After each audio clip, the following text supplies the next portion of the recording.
Aluma Capital, altyd aan die groei. Welkom terug, dit is tyd vir volgenskrantbesprekings en Andries Cornelissen sluit volgend by ons aan. Goeiemôre Andries. Môre Jennifer, oompie. Meneer Cornelissen. Andries, die vraag op almal se lippe is, moet Cyril ry of bly? Hoe voel almal anders daaroor? Ja, dat hy moet bly. En die president gaan ook bly.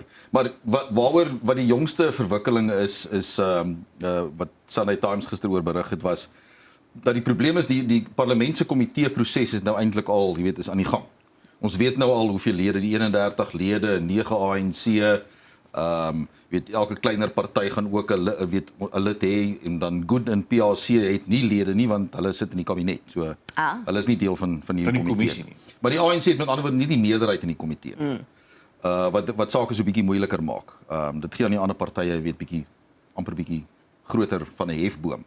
Maar die president het nou gesê hy gaan dit op hersiening neem, maar die nuwe ding is moet hy hierdie proses nou 'n hofbevel, 'n hofinterdik kry om eers hierdie komitee proses in die parlement te stop. So dis want hulle het nou basies met die proses begin. Ja. Dit sal waarskynlik op 'n dringende basis gebring word. Want die hersieningsproses gaan langer vat. So dit praat daarvan dat hy kan byvoorbeeld hulle kan praat met die regter-president van die Wes-Kaap en kyk of hulle 'n vervroegde datum kan kry vir die hersieningsaansoek, maar hy wil hierdie proses eers stop sodat die komitee nie kan aangaan met sy werk voordat die hersieningsaansoek gebring is. En nou is daar die hele debat, jy weet, met die speaker Toko Didiza, weet moet hulle byvoorbeeld sou hy die hersieningsaansoek bring en ook die interdik aansoek, moet hulle dit teenstaan.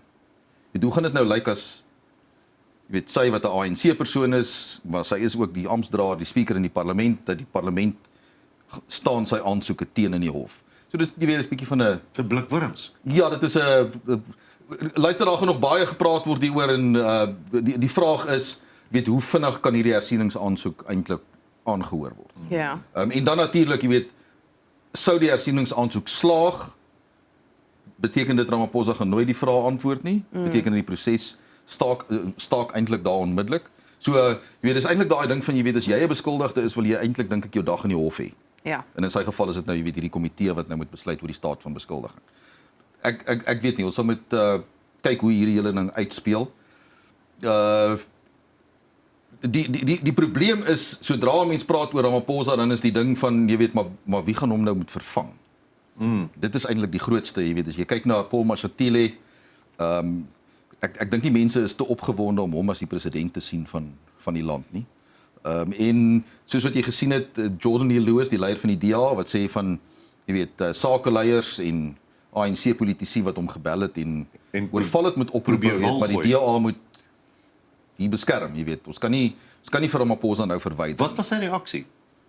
Nee, hy het dit duidelik aan hulle gestel dat hulle posisie is dat daar moet verantwoording wees. So as hy skuldig is, dan moet hy die prys daarvoor betaal. En dit is die regte manier om die regte proses om te volg. Weet, dis wat die grondwet verwag. Ons het juist die probleem in Suid-Afrika van verantwoording. Ja. Waar mense nie verantwoordelik gehou word vir hulle optrede nie. Nou ons kan nie op die hoogste vlak sê maar kom ons vee dit maar net, jy weet. Kom ons gebruik nog 'n politieke meerderheid in ons want ons het nie eintlik 'n opvolger vir, jy weet, better the devil you know. Ja. Tipe van situasie. So ons kan nie 'n president hê wat in elk geval jy moet onthou die president het tot Desember volgende jaar dan moet die ANC 'n nuwe leier verkies. Nou ongelukkig is die proses wat nou al voorheen hom uitgespeel het, is elke keer word die presidente herroep sodra daar 'n nuwe leier Die president is geskep. En nie net dit nie, jy weet ons stem op 4 November. Wie gaan die prys betaal as die ANC dalk nie een van die metros wen nie? Of minstens weet hy sal waarskynlik Mangaung wen, maar jy weet as jy kyk na die metros en in plaaslike munisipaliteite, as jy kyk na KwaZulu-Natal en die MK se groei daar in terme van hierdie gaan hulle eerste volle munisipale verkiesing wees. Ja. So wie gaan die prys betaal as die ANC nou nie na wense doen nie? En dit gaan waarskynlik in sy eie geleedere gaan hulle sê luister maar Dis Palapala se skuld. dis die ANC, dis die president, dis die leier. Wie moet die prys betaal vir die ANC se swak vertoning? Ja, interessant, ons kyk in baie nuusberigte en dan sê die ANC maar julle verstaan nie hoeveel ons al gedoen het in die laaste 10, 20 jaar nie. Ons het soveel infrastruktuur, ons is trots op die infrastruktuur. Ons is trots op beerdkrag wat nie meer gebeur nie. Ons is trots, dan wil almal vir hulle sê maar hoorie so daai goed het onder julle hande uitmekaar uitgeval om mee te begin. So moet 'n mens altyd trots wees op goed wat jy regmaak wat jy van tevore gebreek het. En almal kyk in dit vas, maar soos jy sê, die ANC sal waarskynlik sê dis Palapala se skuld as daar iets gebeur.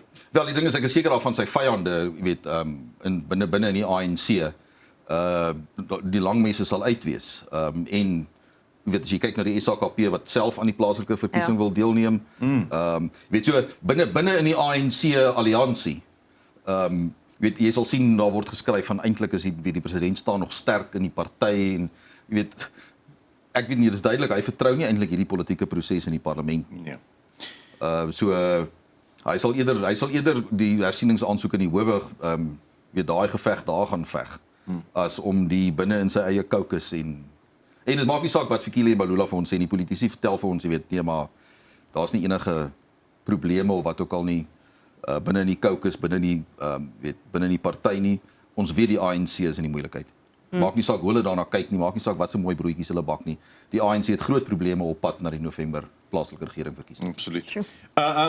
Die kommissie oorspronklik op staatskaping het 'n groot klok gehang daai tyd. Daar het nie veel gebeur nie as mens mooi daarna kyk, maar die kommissie oor polisiekorrupsie het nog rippelings in die water, nog golwe. Cat Matlala nou uiteindelik word dalk die reg se grootste vriend. Wel, dit is eintlik die belangrikste verwikkeling in hierdie proses en ek hoop hulle pas hom baie mooi op. Ja, want daar is nou al van hulle wat nie mooi opgepas is. Ja, want hy is nou daar's nou sprake dat hy besig is om te praat met die ondersoekdirektoraat teen korrupsie. Dat hy wil 'n pleitooreenkoms aangaan in ruil vir die verskaffing van inligting en getuienis oor onder andere weet as jy kyk na die toplui in die polisie, omdat daar's nou al reeds van hulle wat aangekla word oor die gesondheidstender, die gesondheidsdienste tender van die polisie. Maar dan is daar politici. Onthou wat reeds genoem is, onder andere Bekkie Cele wat die bewering van is dat hy 2 keer R500,000 ontvang het. Senzo Mchunu, die geskorste minister van polisie wat ook na bewering dat daar geld spandeer is om mense te reël vir die ANC konferensie. So daar's waarskynlik politici se name ook wat gaan opduik in hierdie pleitooreenkoms van Vusi Musi Cat Matlala. Dan natuurlik ons het Vrydag gesien Brown Mogotsi, die ander karakter wat in hegtenis geneem is. Hy het net daar gesit voor die kommissie en hy wou nie vra antwoord nie want hy wil homself nie inkrimineer nie. So dit lyk vir my asof as hulle hierdie manne mooi bymekaar maak, dan kan ons uitvind wie's werklik die baasbreine agter al hierdie goedjies en dan kan ons beginne van vooraf om die polisie se leierskap saam te stel en 'n paar politici van ontslaa raak. Ek dink wat belangrik is, dit is nie kwytskelding nie. Hy word nie vrygespreek van alles nie. Dit praat ook in die artikels. Nee, kyk, Hy sal nog steeds verstaan. Hy sal nog steeds sy straf ook kry, dalk met 'n ligter straf, maar en ek dink dit is nogals belangrik mense ook wil sien. Hierdie man, veral hierdie man, kan nie ewe skielik skotvry daar buite rondloop. Nee, want daar's poging tot moordklagte en Ja. al sulke tipe van goed wat nie noodwendig verband hou met hierdie. So die goed wat verband hou met hierdie gaan hy waarskynlik weet 'n redelike sagter Ja. 'n pleitooreenkoms kan bereik omdat hy nou sy volle samewerking gee, maar die res gaan hy nie skotvry kan mee weg. Andries, dan moet ons praat oor Gauteng se skole wat sonder krag sit. Ja, weet dis eintlik 'n skande. Weet as 'n mens daaraan dink dat munisipaliteite sny skole se krag af omdat die rekening nie betaal is nie. Nou ja, rekeninge moet betaal word. Ons almal moet ons rekeninge betaal. Maar die interessante ding is ons sny skole se krag af, maar ons sny nie die onderburgemeester van Tshwane se krag af nie. Die man van die ANC. En ons weet hoe agterstallig is sy rekening ook. So, jy weet, jy praat van R584 miljoen wat uitstaande is in Gauteng. Nou praat Lebogang Mahile, dis ook 'n man wat goed gaan breek. Hy praat van dat hulle dit weer moet sentraliseer, die betaling van hierdie rekeninge.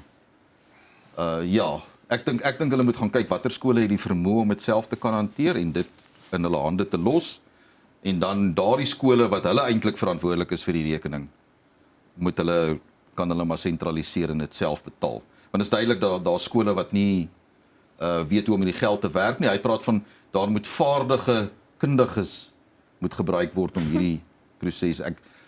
Hy gaan ver soek in Gauteng waar. Ek wil net praat oor die skole waar die naweek was daar ook berig gewees van 2 skole in die Oos-Kaap, Middelburg Hoërskool was een van dit, as ek nou ek praat onder korreksie, wat hulle deure gesluit het omdat die departement nie salaris vir onderwysers betaal het nie. Middelburg het op Facebook eintlik gepost om te sê okay, skool sluit en toe nadat hulle dit gepost het, toe betaal lewe skielik die salarisse. Ons skole sit met 'n krisis. Ons kan nie aanhou hoor van skole wat hulle deure sluit omdat hulle letterlik nie meer onderwysers kan betaal nie. Iewers moet iemand drasties ingryp, nie net met hierdie nie, maar ook wat doen ons op die oomblik met ons kinders en met ons skole? Die grootste staatsbegroting, die grootste deel van die staatsbegroting gaan vir onderwys. Ja, maar waarheen gaan dit? Ja. Want dit is die meeste van daardie geld word aan personeel bestee. Die ding dat die feit dat 'n rekening nie betaal word nie, beteken dit is die prosesse binne in die departement. Ja. Dit het nie te doen met die skool eintlik nie. Jy weet as jy kyk na gaan kyk na hoe skole bestuur word, die vaardighede wat daar betrokke is, skole wat reg bestuur word. Ja. Waar ouers betrokke is, waar daar 'n beheerliggaam is wat eintlik weet wat hulle doen. Die probleem is dat baie van hierdie ander skole en ongelukkig is dit so dat baie van hierdie skole waar daar nie skoolgeld betaal word nie, word pateties bestuur. En dit is die departement se verantwoordelikheid, want as jy weet dit as jy 'n skool vrygestel het van skoolgeld, dan moet jy seker maak dat daardie dinge reg gedoen word. Ja. En dit is ongelukkig waar dit is. So, weet hulle kan mense blameer links en regs, maar die probleem is dat dit bly die staat se verantwoordelikheid om te sorg dat kinders toegang het tot basiese onderwys. Staatsverantwoordelikheid, pateties bestuur is 'n paar goed 'n klokkie lui hier. Kom ons praat bietjie oor Gauteng, meestal oor Johannesburg se water. Kyk, daar's nou jy moet water gee aan mense. As jy nie water kan gee nie, moet jy watertanker hê. Maar selfs dit wat 'n pleister is, die watertankers, jy veronderstel om so te wees, dis net 'n pleister. Daar's nie meer geld vir watertankers nie. Die watertankers in Johannesburg gaan gestop word. Ja, maar dit gaan op 'n noodbasis toegeken word en dan dan kan jy doen wat jy wil, dan is dit heerlik. Dit dan is sal nie oorsig nie. Die geld gaan vloei soos water uit 'n tank uit. Maar wag, praat van vloei. Die water gaan nie vloei nie. Want daar's nou ook herstelwerk in Johannesburg. Ja, want jy sien, dis nou eintlik waaroor die storie gaan oor. Randwater het kennis gegee. Hulle moes 21 dae kennis gee dat daar 19 dae van potensiële wateronderbrekings gaan wees in Gauteng. 19 van 29 Mei tot 17 Julie. Voel soos 'n ewigheid. Maar hulle het werk aan die pompstasies by Palmiet en Suikerbos wat gedoen moet word. So dis Eskom is daarbey betrokke en Randwater. Maak my vrees bevange, maar die ding is dat weet hulle moet jou 21 dae kennis gee, so dat nou al die munisipaliteite, want dit sluit van Tshwane, Johannesburg, Ekurhuleni, dis basies omtrent die hele Gauteng. En ja, watertank waar ons gaan fantastiese geld maak in daardie tydperk van 19 dae. Soos ons al gesien het hier in Tshwane. Ons maak nie waterpype reg nie, maar ons het 'n tank waar wat ons kan ontplooi sodat daar 'n tender vir iemand gegee word. Miljoene, honderde miljoene. In plaas daarvan dat ons daardie geld spandeer aan instandhouding, soos wat hier gebeur word. Minstens word die instandhouding gedoen. Ek verstaan net nie want Randwater en Eskom is gereeld besig met hierdie tipe van proses. Ek is seker daarvan as mense wat meer weet, ek gaan nie 'n mening oor hulle werk uitspreek nie, maar verder af in die lyn moet dit ook gedoen word. Verder af in die lyn, ongelukkig wat gebeur is, sodra jy nou hierdie tipe van goed het, dan wanneer die water nou weer terugkom in die pype in, omdat daar nie in munisipale vlak belê word in instandhouding en die vervanging van ou infrastruktuur nie, gaan ons weer 'n spulpype sien wat bars en sulke goed, sodra die water weer terugkom na hierdie onderbrekings wat ons gaan hê. Nou, so as jy in Gauteng is, gaan jy dalk water hê. Kom ons kyk en sien. Koop solank vir jou 'n botteltjie water elke dag. Kom ons praat gou vinnig oor die regter wat KI gebruik. Ek kan nie dit is nou by hierdie punt al is. Luister, daar's mense wat nie eers meer hulle eie e-posse antwoord nie. Hulle gebruik KI om hulle e-posse te antwoord. So die menslike brein moet jy gebruik om hom fiks te hou. En KI maak mense lui.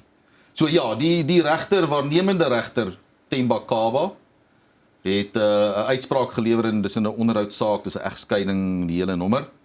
En toe daar verwysings in die uitspraak, saakverwysings wat net nie vir die partye sin gemaak het nie, vir die regslui aan beide kante. En ja, toe het hulle basies agtergekom hy het KI gebruik om die uitspraak te skryf. Soveel as 11 ongeruimthede is gevind. 11? Ja, en minstens een van die sake kon nie geverifieer word nie. Hulle praat van KI hallusinasies. So wil jy sê die regter het 10 nie eers Nee. sy KI verslag deurgelees om te kyk of dit reg is. Nee, want jy sien dis hoe jy KI veronderstel is om te gebruik. Jy weet jy kan kunsmatige intelligensie gebruik, maar dan moet jy minstens daarom nog jou menslike brein inspann Modereer. om te verifieer. Want jy weet gemors in beteken gemors uit. Ja. So KI-hallusinasie sê hulle verwys na gevalle waar kunsmatige intelligensie oënskynlik geloofwaardige besonderhede genereer om 'n gevolgtrekking te ondersteun. Die besonderhede is of totaal versin of verdraaid. Lekker. Uitspraak nou met dit ook. Wys jou. Dis reg. Ja. Is 'n waarnemende regter. Wat sê naam nou weer? Gelukkig net waarneming. Waarnemend. Tabo. Vir nou. Tabo iemand. Tabo Kaba. Kaba. Mens met sulke mense se name. Temba Kaba. Temba Kaba. Dan jy was nou Saterdagmôre beskiklik besig sê jy. Ja, hoekom dink jy is my bles so pink vanmôre? Is dit van die son? Ek het nie hoed opgehad nie, ja.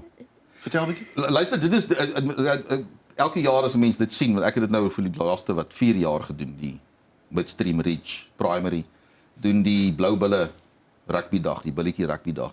4572. Kyk, die mense van Midstream, die hoeveelheid voertuie wat daar deur, ek dink hulle iemand het genoem van 14000 mense wat daar was. Genade.